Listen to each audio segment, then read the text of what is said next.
Here we are with part 5 of the Ma4-5 aircraft carburetor rebuild.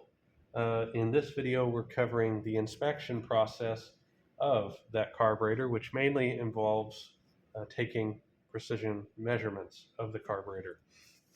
So come here to the manual, same one we've been using throughout this whole process, beginning with the inspection section. It says here, the following parts should always be replaced during carburetor overhaul: all gaskets, seals and packings, retainers, float valve and seat assembly, accelerator pump, and the float shaft.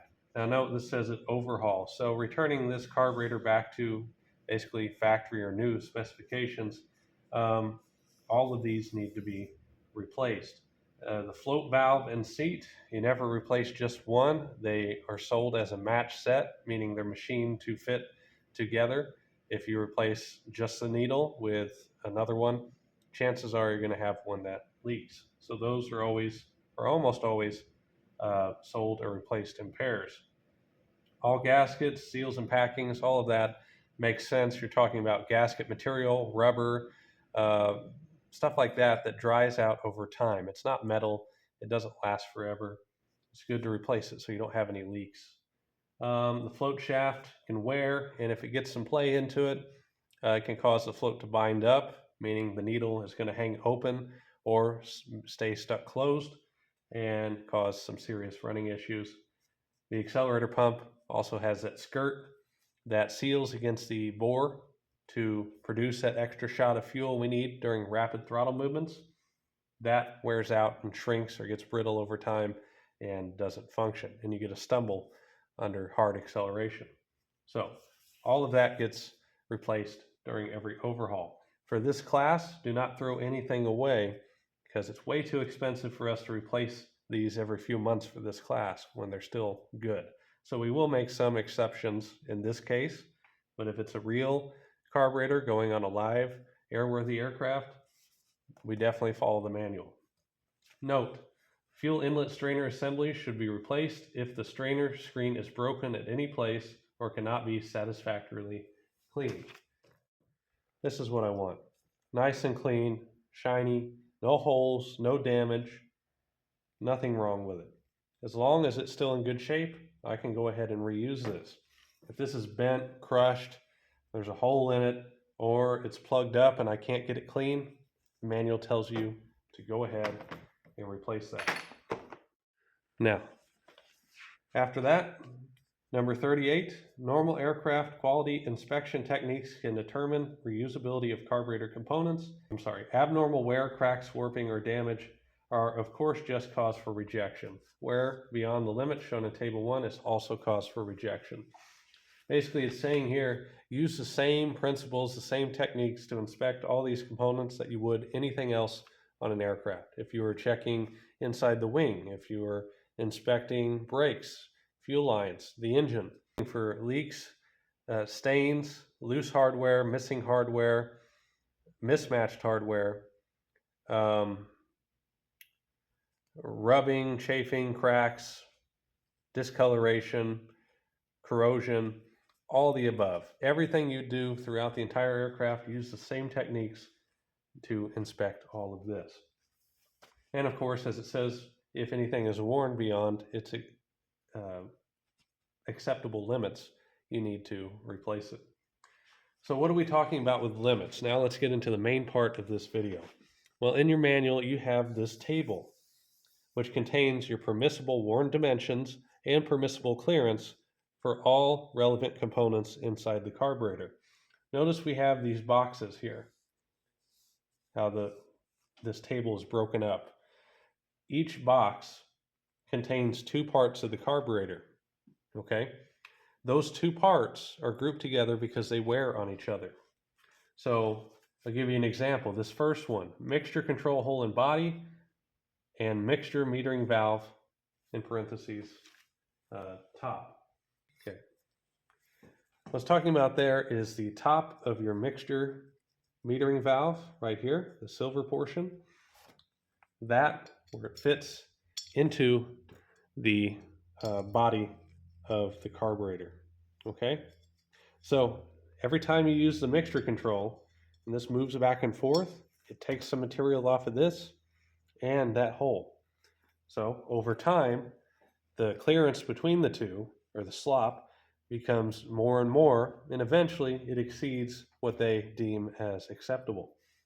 So how am I going to check that? Well, looking at this table, they give me my permissible worn dimension for each of those parts. So what does that mean in this case? Well, if I look at mixture control hole and body, it gives me a permissible worn dimension of 0.222. That's the hole in the body. So what's it going to do as this carburetor wears? That hole is going to get bigger. So I don't want that hole, when I measure it, its diameter, to be any bigger than 0.222. If it is, I have exceeded the limitation and I need to make a repair to the carburetor.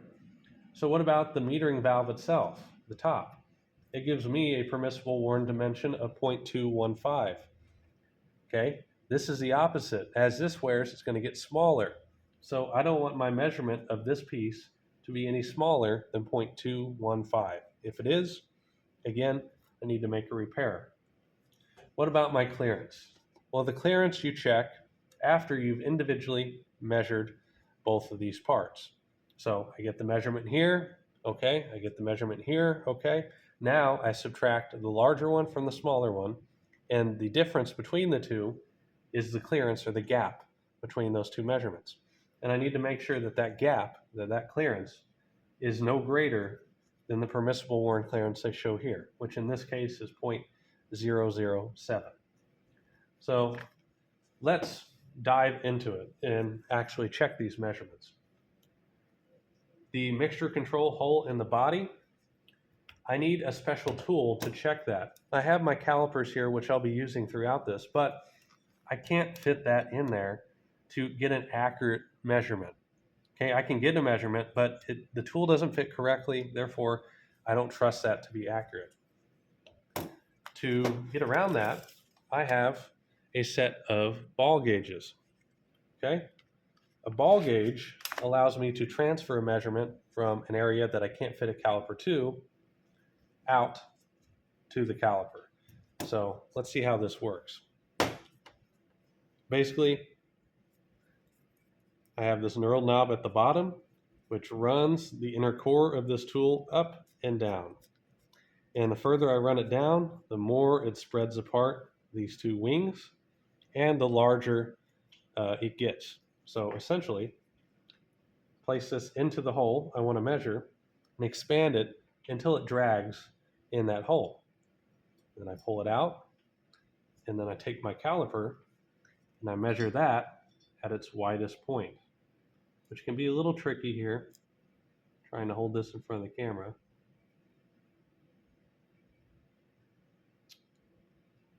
Take your time here, and I advise taking measurements several times to ensure that you can repeat it. Okay, that'll be good enough for this demonstration, but let's see what we came up with.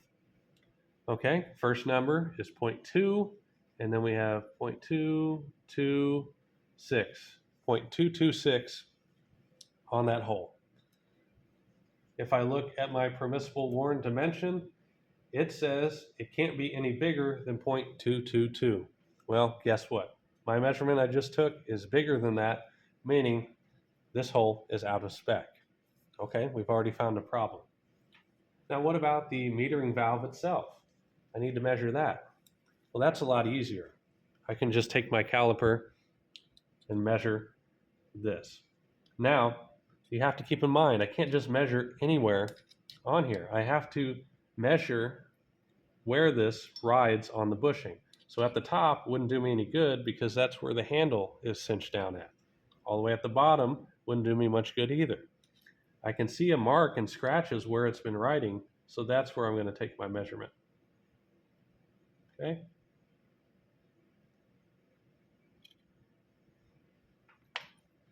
We have 0.220. It says that my metering valve cannot wear any smaller than 0.215. So at 0.220, that is bigger than 0.215. Therefore, this is still large enough to be used. It is still okay. Now again, let's double check that measurement. I'm a little bit more accurate here. I actually get something like 0.217, 0.216. Either way, still above my limitation. So we're good there. Now, if I wanted to calculate the clearance, I'd take the difference between those two numbers. So 226 minus 17, you take the difference, and that is well above the 0.007 permissible worn clearance.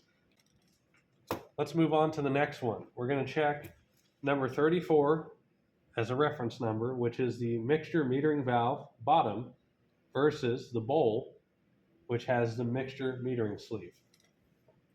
Now, something I want to point out is these next two boxes show the same thing. The difference is we have two different part numbers.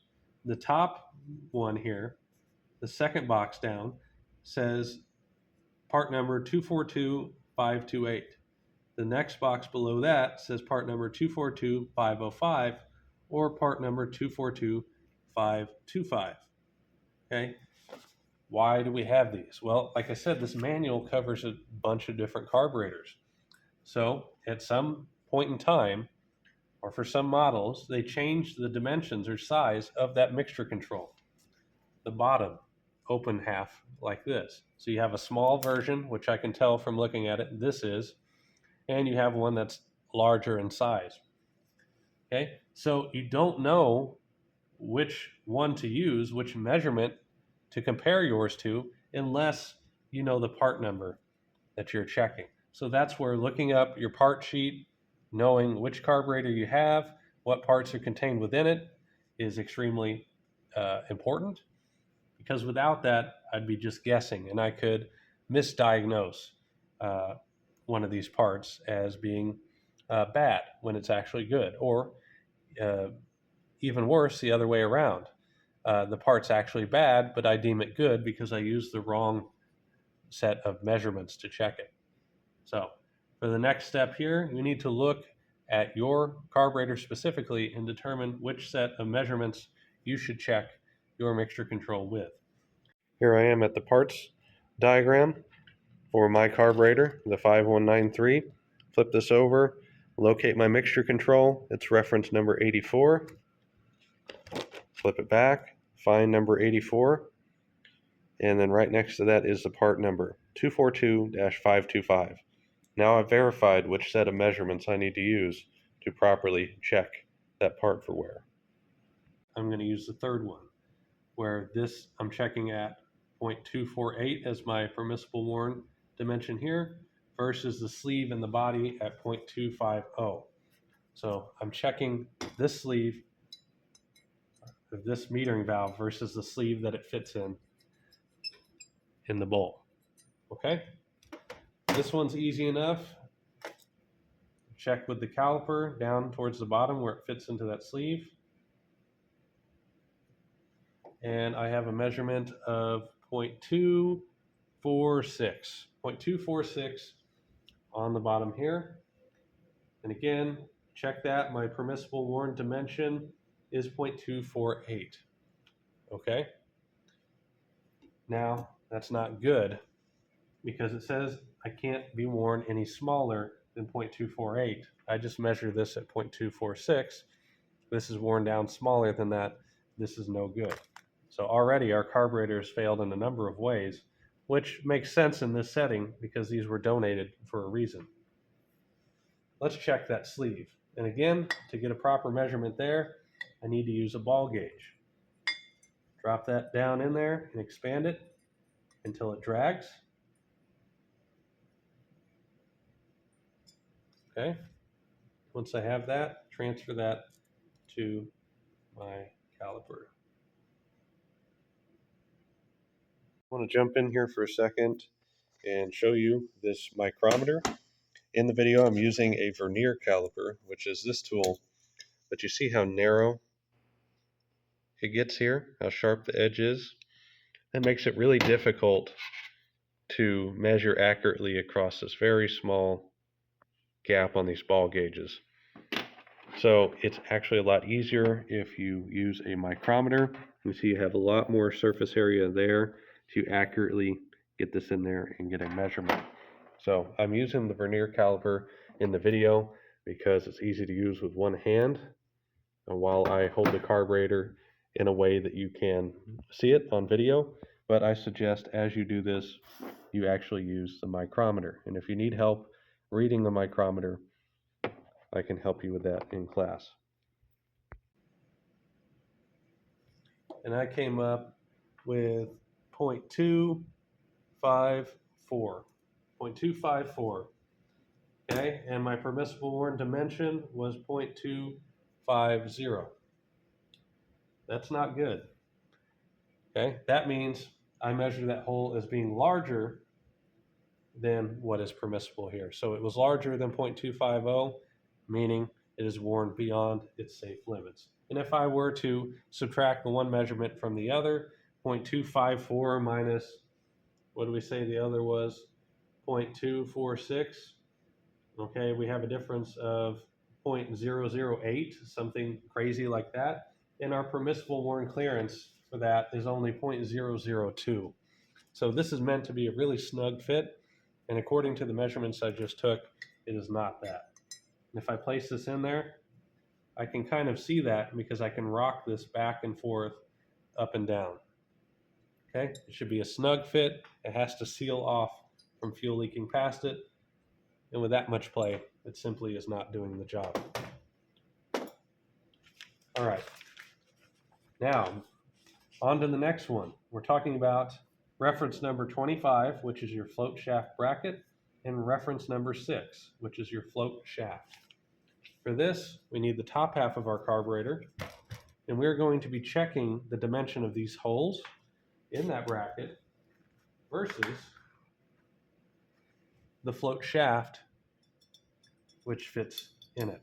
Again, if I get a lot of play here, the float can move side to side and bind up. So you got to think about it. A tiny bit of clearance here translates to a lot of movement out here towards the end of the pontoons.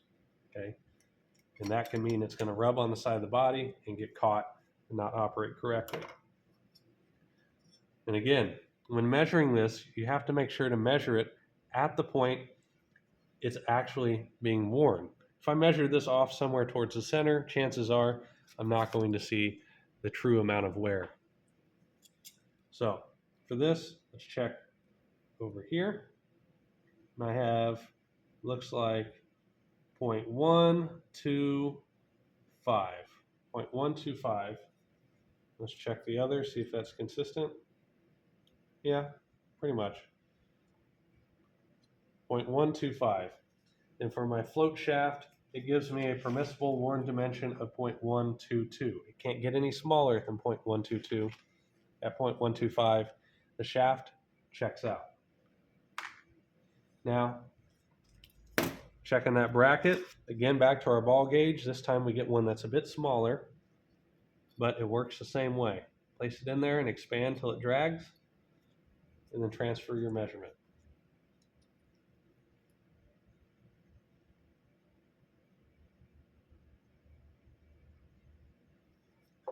And I get 0.128. 0.128. My permissible worn dimension is 0.130. So I am below that. The hole would get bigger over time. 0.130 would be the max it can wear. I'm at 0.128. I'm fine. If I subtract the difference, 0.128 minus 0.125, so 5, 6, 7, 8, 0.003, we are well below the permissible worn clearance limit of 0.009. So the float shaft and float bracket on this carburetor actually pass. That's a good sign. Okay, next one. The next one we aren't going to do in this class because it requires you to remove those throttle bushings, which, as we explained earlier, we're not going to do on every carburetor. It gets too expensive and damages the throttle bodies in too short of time for us here. but basically it wants you to compare the throttle shaft bushing holes in the body to the OD of the bushing. OD means outer dimension or outside dimension. So I would pull the bushing out, measure the diameter of the hole that the bushing gets pressed into, and then the outside of the bushing that I'm going to reinstall, and make sure that there's not too much clearance between the two. If there is, and I press in a new bushing and it's too sloppy, it's likely to spin with the shaft and cause air to leak past, meaning you're going to have an engine that's not very happy. It's getting air in where it shouldn't. It's going to run a little bit lean. Certain throttle settings are overall inconsistent, and I don't want that. So for these purposes, we're going to skip that, but you'd measure those two dimensions the same as what we've been showing. The next one, throttle shaft bushing ID, inside diameter or inside dimension, versus the throttle shaft itself. Okay, this one we will do. So the throttle shaft, of course, fits in the bushing and rotates to open and close the throttle. It makes sense that we'd get wear on the shaft and eventually wear down on that bushing. To check the shaft, same thing we've been talking about. Come out here to where we have a wear mark for one side. We'll check it real quick. We get 0.376. 0.376. On this side, about 0.375. Okay, and then step up to a larger ball gauge. Let's put the bigger one on there. Yeah, we can. Same process.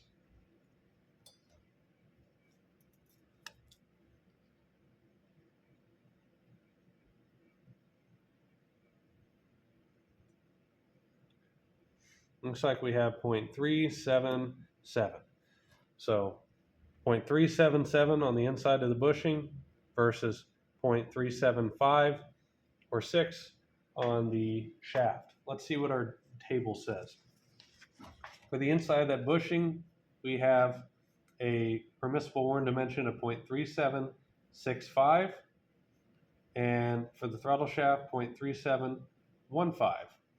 Okay, the shaft we measured was much greater than 0.3715 at 0.3725, so it hasn't worn down small enough to go outside of its permissible dimensions, so it's okay. Now the inside of that bushing says we can't get any bigger than 0.3765. So let's check that one more time, because it sounds like we're not okay. 0.3765 is the, you can't get any bigger than 0.377.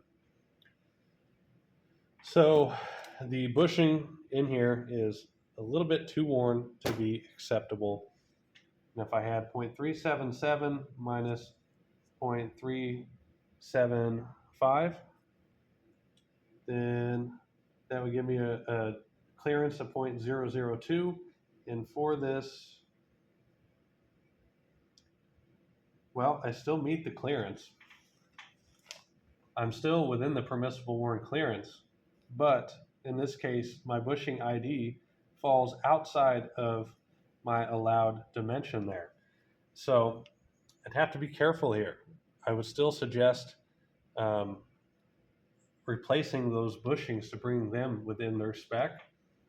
And it could be that we're getting weird measurements because these carburetors have been pieced together over time, although this one looks like it's been matched there.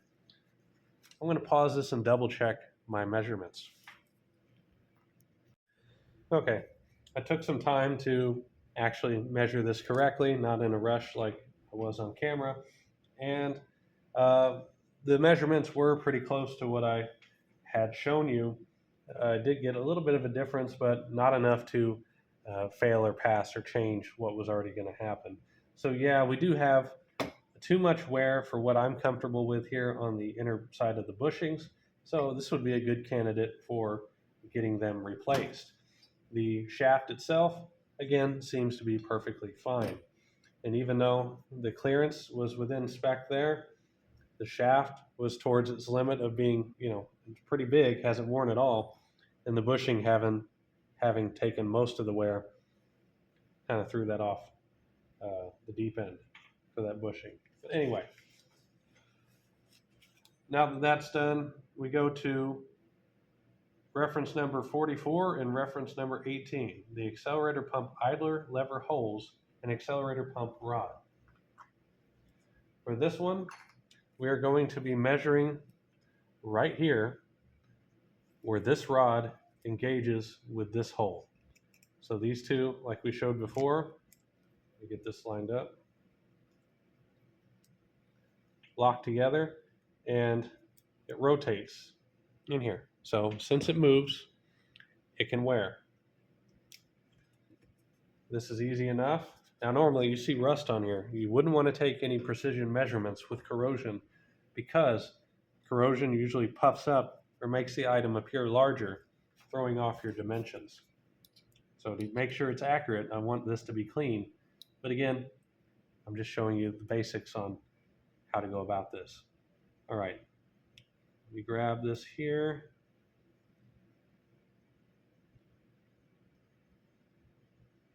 I saw that move a little, but we have 0.18, let's call it 0.185 on that. Back to my ball gauge for this hole. Now notice we have some wings coming off the side of that where that pump locks in. So I want to orient the wings on my ball gauge up and down to match the hole as best I can.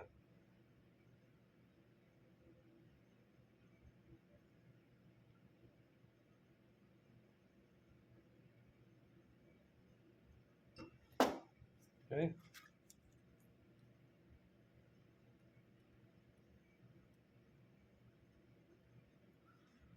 .185 for that pump, and then this is at 0.192. What do we have here? The lever hole cannot be any bigger than 0.196 at 0.19. Oh, I'm sorry, I misread that. 0.197 is what we're at right now. Let's double check that. 0.197 on the hole in this linkage, which is bigger than the permissible worn dimension of 0.196. So this is no longer acceptable. Now, what about this? We had 0.185, and the pump cannot be worn any smaller than 0.184. So it passes, but just barely. And I'd bet if you clean that corrosion off and measured again, you'd be right on the borderline of failing this pump too. So not great there. That knocks that out, and our worn clearance between those two is 0.012, and at 197 minus 185, we are right at that limit. Okay, the next one, accelerator pump idler lever bushing versus accelerator pump idler lever screw. For that one, we need the bolt right here that this rod pivoted on. So I'm going to check those two dimensions, the outside of this versus the inside of this one. And again, we're using the same tools we have been, and again, measure where you expect the wear to be. 0.247, 0.247. Again with the ball gauge.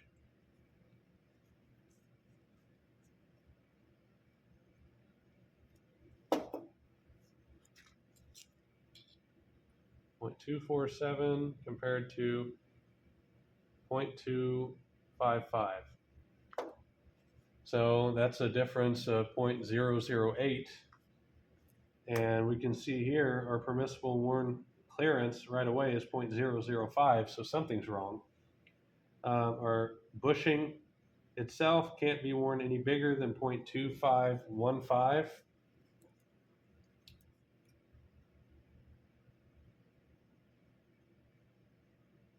0.2515, and we were at 0.25, basically 0.255. So that is too big in here. And then this couldn't be worn any smaller than 0.2465. And we are at 0.247. So this passes just barely. This does not. Between the two, their clearance is well in excess of what is acceptable. So again, another failed part. All right, the next one, fuel cutoff valve, reference number 13 versus fuel cutoff sleeve in the bowl. This is something that you won't have if you had this variable orifice mixture control that we measured earlier. If you have the fuel cutoff valve, it will be a lever that is in place of this drain plug. And it's a valve that fits into where the drain plug would be, so you'd measure the diameter of the hole in here versus the outside of the valve that fits in its place. Those are found in automatic mixture control carburetors. So if you had an Ma4-5A or an Ma5AA or something like that where you had an automatic mixture control, you're more likely to have this valve here at the bottom. Okay, so we're going to skip that since it doesn't apply to us. One of the last ones here is accelerator pump bore. We need to check the bore in the bowl here where that pump goes up and down to make sure it hasn't worn too large for the pump to do its job. Okay, pump has to seal here to be able to force that extra fuel out under hard acceleration. Now to do this, we're going to grab a different tool. I'm going to set my ball gauges to the side. We are going to grab what we call a T-gauge right here. It has these two spring-loaded plungers and this clamp here at the bottom. So if I release that, they spring out. If I tighten it down, they stay where they're at. So I'm going to compress them in and lock it down. And then place this about halfway down in the bore. That's important, okay? This bore is not cylindrical. It's actually tapered. So it's larger, way larger at the top than it is the bottom. And that's to help you at the top here. It flares out, so it's easier to get this pump started in there without folding over the edge. So if I were to measure it at the very top, I'd get a huge number and instantly assume that this whole bowl is bad and spend money when I didn't need to. So the best course of action is to place it about halfway down, release those plungers out, kind of make sure you're straight up and down, relock it, and then remove it. At that point, you measure across with your caliper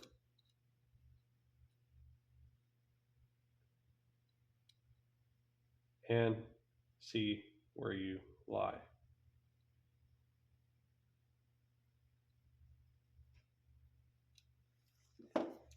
Okay, we checked out at 0.748, 0.748, and our permissible worn dimension is 0.755.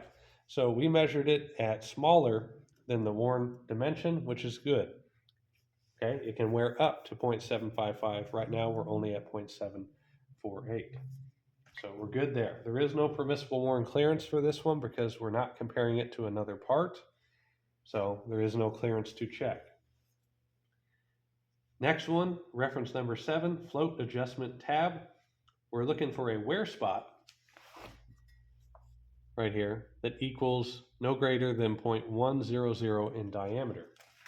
If I grab my float and I look at this little tab here in the center that can be bent to adjust the float height, I see that little black mark.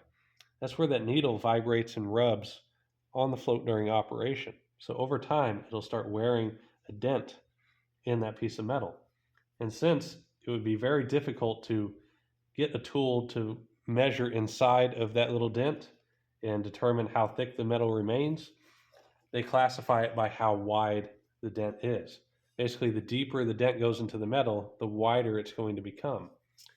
So I'm just going to spread this out to where it matches the width of that black mark on the float. And I am at 0.060, and I'm allowed up to 0.1. So for comparison, that would be, I'm allowed up to roughly this dimension. So if my wear spot became that big or greater, then I would have to replace the float because of it. But I'm still okay based off of that dimension. And then finally, the last part, the last piece of the box here is throttle stop pad on the T-body, the throttle body. We're looking for a wear spot no greater than 0.010 deep. So for this, we need the top half of the carburetor. And to show you what we're checking, we're going to reinsert the throttle shaft. So when I go to wide open, see how this contacts out here on the body? So if I'm running at full throttle, this is sitting here vibrating against the body of the carburetor, and eventually it wears down this pad that it hits against or rests against. So I want to make sure that it is not wearing any deeper than 0.010.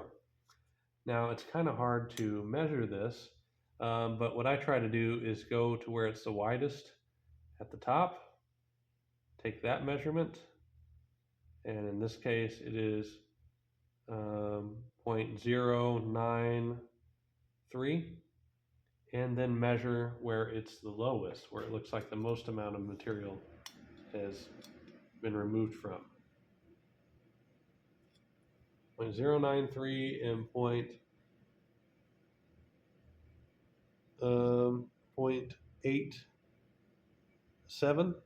So 93 minus 87, we're looking at 0.006 of wear on that, and it gives us up to 0.010, or think of it as we measured 6, we can have up to 10 wear.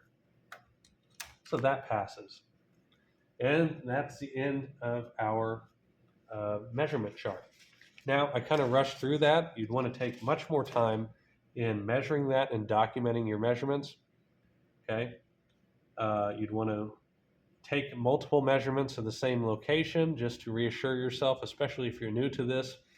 It's very easy to bump your tool, not hold it exactly straight, and get wildly different measurements. And you could probably see that while I was taking the measurements here. How when I would pull the tool off, you'd see the needle move. Now, I didn't care because these measurements don't matter for this demonstration. I'm trying to get through the video, but if you're doing this in real life, you don't want that to happen.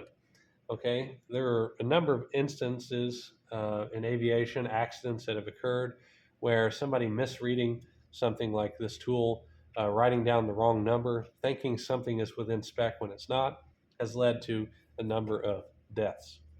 Okay, but as a recap, you have your T gauge for that accelerator. Well, I have different sizes of ball gauges for all the different holes I'm checking, and I have a caliper to transfer that measurement. Also, something I didn't use here because I need my hands. It's a little bit harder to show on camera. Your vernier caliper, which is much more accurate for a lot of these measurements than this is.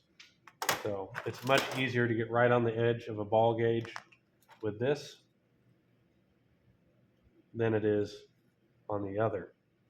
Okay, so use the right tool for the right job. If you're really good with that other one and you can get an accurate measurement time and time again, like I showed in the video, go ahead and use this for everything. If you're starting out or you want to make sure you're absolutely precise, this is a better option, I think, for a lot of it. But again, this was a lot harder for me to control and hold and adjust than it was to use this for the video. Okay? Now, beyond the measurements, there's more to inspect. Like we talked about, you're looking for any remaining corrosion or damage or whatnot.